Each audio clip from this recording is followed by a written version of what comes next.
Bienvenue sur ma chaîne. La défense de Boca Juniors pourrait être une vente surprise après l'arrivée de Luis Suarez. C'est grâce à Messi, qui a tiré les ficelles de la campagne de Floride en appelant le joueur de 33 ans. Avant de continuer, prends le temps de souscrire et appuyer sur la touche de notification pour les futures vidéos. L'entraîneur Gérard Tata Martino a décidé de faire de même. Les deux joueurs souhaitaient donc compléter leur zone défensive avant le début de la prochaine saison de MLS. L'ancien visage de l'Albiceleste 61 est revenu dans son pays en février 2021 après ses passages à Manchester United. La dernière bataille n'a pas été très heureuse principalement à cause de problèmes de santé. De manière générale, je me remettais de plusieurs blessures, dont une déchirure ligamentaire. Il a fait 16 apparitions toutes compétitions confondues, marquant une fois à domicile. Votre équipe a failli remporter la Copa Libertadores, mais a perdu contre Fluminense en prolongation. L'ancien joueur des Estudiantes de la Prata du Sporting CP, de Manchester United et du Spartak Moscou a raté la finale en raison de problèmes de santé. Le contrat de Rojo, avec son employeur actuel est un partenariat, jusqu'à fin décembre 2025. Fait intéressant, Palmeiras envisage également une compétition pour le gaucher.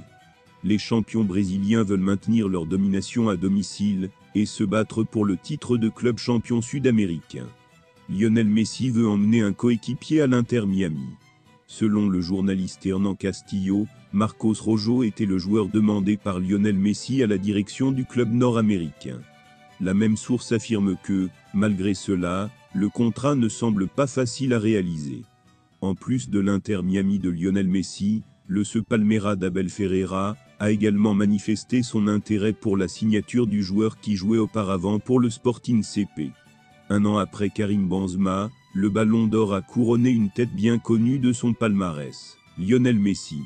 En effet, le 31 octobre dernier, la Pulga s'est emparée de son 8e trophée France Football au bout d'une soirée peu propice au suspense. Car si le sacre du tricolore, un an plus tôt relevait de la logique au regard de sa saison exceptionnelle, celui de l'Argentin est moins évident. Lors de l'exercice 2022/2023, Lionel Messi a flanqué, avec le maillot du PSG, 16 buts et 16 passes décisives en 32 matchs de Ligue 1, et également 4 buts pour 4 passes décisives en 7 matchs de Ligue des Champions. Des standards évidemment élevés, mais loin de certains, comme son coéquipier Kylian Mbappé, 29 buts, 6 passes décisives en 34 matchs de L1, ou encore Erling Haaland avec Manchester City, 36 buts et 8 passes décisives en 35 matchs de Premier League. Parce qu'en dehors du championnat de France, où l'ailier a pesé, surtout avant la CDM, dans l'obtention du titre et sa récompense de meilleur buteur de la Ligue Q, 10 buts. Avec l'Inter Miami, sa nouvelle équipe, on a très peu vu l'Argentin. Avec lui, le Paris Saint-Germain n'a pas gagné la Ligue des Champions. La Pulga titulaire lors de la double confrontation contre le Bayern Munich en 8e de finale de LDC, a même eu du mal à se montrer décisive.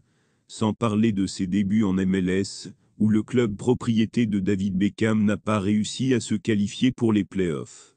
Évidemment, avec les nouvelles règles en vigueur pour le Ballon d'Or portant notamment sur le calendrier, l'exercice 2022/2023, avec une Coupe du Monde à disputer, laissait peu de place au doute en cas de victoire d'une nation majeure.